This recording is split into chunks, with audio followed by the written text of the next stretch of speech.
নমস্কার বন্ধুরা, আমি পাপিয়া আর আমার চ্যানেলে তোমাদের সবাইকে স্বাগত। তো সকলকে বলবো শুভ নববর্ষ, সবাই ভালো থাকবেন, সুস্থ থাকবেন। আর আজকের ভিডিওটা হচ্ছে পুরোটা অন্যরকম, তাই বলবো সবাই স্কিপ না করে দেখো ভিডিওটা, কারণ ভিডিওটা অনেকটা বড় হতে চলেছে, কারণ ভিডিওটা আসছে ভোরবেলা থেকে।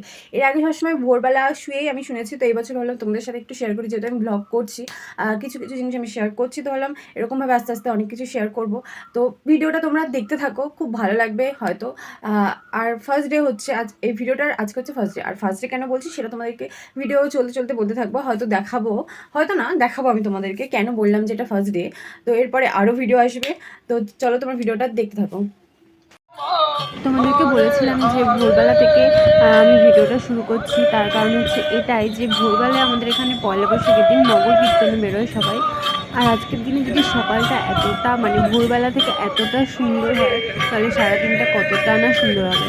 আর এরও একটা বিশেষ কারণ হচ্ছে যে এই যে অনুষ্ঠানটা, আমাদের এখানে একটা অনুষ্ঠান হয় শ্রী শ্রী শ্রীমা দুর্গাপ্রসন্ন পরমহংস দেবের, আমাদের গুরুদেব যিনি। তো এই অনুষ্ঠানটার জন্য আমরা সবাই অপেক্ষা করে থাকি যে পয়লা বৈশাখ আসলে আমাদের একটা বড় উৎসব রয়েছে, যেখানে আমরা সবাই যাবো, সবাই অনেকে থাকে, সবাই অনেক মজা করব, আনন্দ করব। তো এই নিয়েই আজকের ভিডিওটা। এই জন্য তোমাদেরকে বলেছিলাম যে আজকে হচ্ছে ফার্স্ট ডে, কারণ 4 দিন ধরে অনুষ্ঠানটা হবে। আজকে হচ্ছে প্রথম দিন, এরপরে সেকেন্ড রয়েছে মানে দ্বিতীয় দিন, তৃতীয় দিন, চতুর্থ দিন, 4 দিনই অনুষ্ঠান হয়। আর নানান রকমের জিনিস হয়, যেগুলো যাদের সব কিছু আমি তোমাদের সাথে শেয়ার করবো। আর যেহেতু ভোরবেলা ছিল, অন্ধকার ছিল, তো আর তখন ঘড়িতেও বাজছিল 4:30। তখন তার সূর্য মামা আমাদের দেখা দেয় না সেরকমভাবে, সেই জন্য আলো ছিল না, তাই কারোর মুখও দেখা যায়নি, সে কাউকে দেখাই যাচ্ছিল না ঠিক করে, শুধু আওয়াজটাই শোনা যাচ্ছিল। তো এরপরে আমি তোমাদেরকে দেখাবো যেই জায়গায় অনুষ্ঠানটা হয়, সেই জায়গাটা তোমাদেরকে আমি দেখাবো এরপরে। তো আমার যেহেতু ক্লাস আছে, বেরোতে হবে আমাকে, আর একটু লুচি আলুরদম করবো ঠিক করেছিলাম, তাই এটা কীর্তন এখান থেকে যাওয়ার পর আমি বেশিক্ষণ শুইনি, কিছুক্ষণ শোয়ার পর উঠে আবার লুচি আর আলুরদম করেছিলাম, সেটাও তোমাদের দেখাবো। এই যে আলুরদমটা অনেকটাই হয়ে গেছিলো, তারপরে তোমাদেরকে দেখাচ্ছিলাম, কারণ একাই করছিলাম আমি, সবটা একাই করেছি। আলুরদম, লুচি, এদিকে আলুরদমটা কষানো হয়ে গেছিলো। এরপরে আমি এর মধ্যে জল দিয়ে দেবো। আর আমি গরম জলটা ইউজ করি, ব্যবহার করি বেশিরভাগ, কারণ দিদা বলে যে ঠান্ডা জলের থেকে গরম জল দিলে বেশি টেস্ট হয়, সেই জন্য। তো এদিকে লুচি তরকারি সব কিছু কমপ্লিট হয়ে গেছে। এরপর এটাকে আমি খেয়ে নেবো, আর তারপরে রেডি হয়ে তোমাদের সাথে আবার দেখা হচ্ছে। তো রেডি হয়ে গেছি ক্লাসে যাওয়ার জন্য। তো কেমন লাগছে তোমরা আমাকে বলো, রেডি হয়ে সব কিছু। তারপরে আসলাম আমি। তো এরপরে যাবো হচ্ছে অটো করে যেতে হবে আমাকে। এই যে অটোতেও চলে এসেছি। তো এরপরে আমি তোমাদেরকে দেখাবো যে কোন জায়গাটায় অনুষ্ঠানটা হয়। এখান থেকে খুব একটা বেশি দূরে নয়, আমাদের এখান থেকে স্কুল মাঠে হয় অনুষ্ঠানটা। স্কুল মাঠ বলে তার কারণ স্কুল রয়েছে। এই যে প্যান্ডেল করা, অনেকটা জায়গা জুড়ে প্যান্ডেলটা রয়েছে। শুধুমাত্র এইটুকু যে দেখাচ্ছি তা না, এরপরে আরও রয়েছে। রাতের দিকেও ভিডিও আমি তোমাদেরকে দেখাবো। রাতেও গেছিলাম আমি সেখানে, ওখানে রাতে ভিডিও করেছি। আর 4 দিনই প্রসাদের ব্যবস্থা থাকে সবার জন্য। তো এই হচ্ছেন আমাদের গুরুদেব, শ্রী শ্রীমা দুর্গাপ্রসন্ন পরমহংসদেব। এটা হচ্ছে ভেতরের প্যান্ডেলটা। আর ক্লাস থেকে আসার পরে আমার আর একটু ভালো লাগছিল না, এত গরম, এত রোদ, আমি শুয়ে পড়েছিলাম, ঘুমিয়ে পড়েছিলাম স্নান টান করে, খাওয়া দাওয়া করে।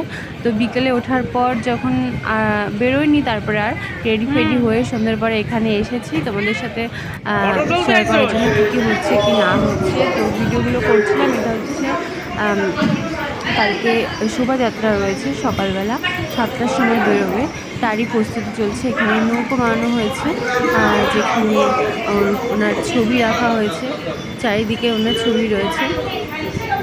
তো এটাকে খুব ভালো করে সাজানো হবে। আর এদিকে কালকের প্রস্তুতি খাওয়া দাওয়া কী হবে সেই সব রেডিও করে রেখেছি কিছুটা। আর এই হচ্ছে ওনার মূর্তি, আমাদের গুরুদেবের মূর্তি। আর এদিকে কিছু প্রসাদ খাচ্ছিলেন কয়েকজন, এদিকে সবজি কাটছিল। আর ওইদিকে রয়েছে কয়েকজন যারা চা বানাচ্ছিল, যারা কিছুক্ষণ আগে কীর্তনও হয়েছে, তখন আমি আসতে পারিনি, কীর্তন শেষ হয়ে গেছিলো তাদের জন্য। আর এখানে উনি এই মন্দিরটাতে মিলন ক্ষেত্র বলা হয় এই জায়গাটাকে। এখানে ওনাকে পুজো করা হয় রোজ দিন।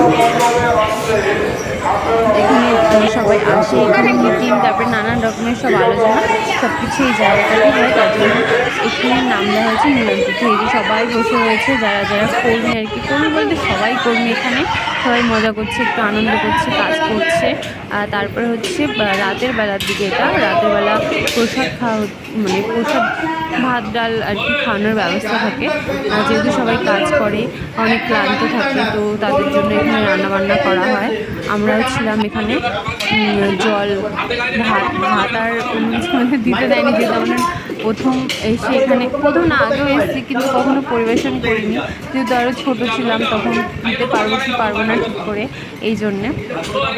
তো এবছর জল দেওয়ার সুযোগটা হয়েছে, জল প্লেট ভাতও দিয়েছিলাম একবার। আর এর আগে যারা ছিল তাদের ভিডিওটা নিতে পারিনি, তাদের সাথে কালকে পরিচয় করাবো তোমাদের কারা ছিল। তাদেরকে তারা যখন ছিল তখন তাদেরকে একবার ভাত দিয়েছিলাম, তাদেরকে প্রসাদ দিয়েছিলাম আর তো এই হচ্ছে অনেকটাই কমপ্লিট হয়ে গেছে সাজানো, আরও বাকি রয়েছে, সেগুলোও করবে। তো এরপর হচ্ছে মাঠে চলে এসেছিলাম। এখানে হচ্ছে পতাকা উত্তোলন করা হয় আর প্রদীপ জ্বালানো হয় সন্ধ্যেবেলা।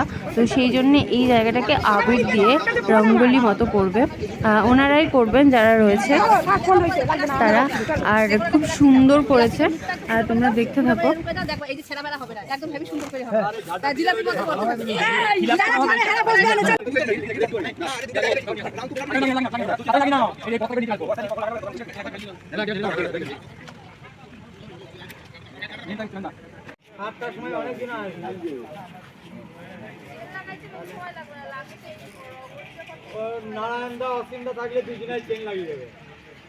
আজকে এইটুকুই, এরপর আমি বাড়ি যাবো। তোমাদের যদি ভালো লেগে থাকে তাহলে লাইক করে দিও, সাবস্ক্রাইব করে নিও। সকলকে টাটা।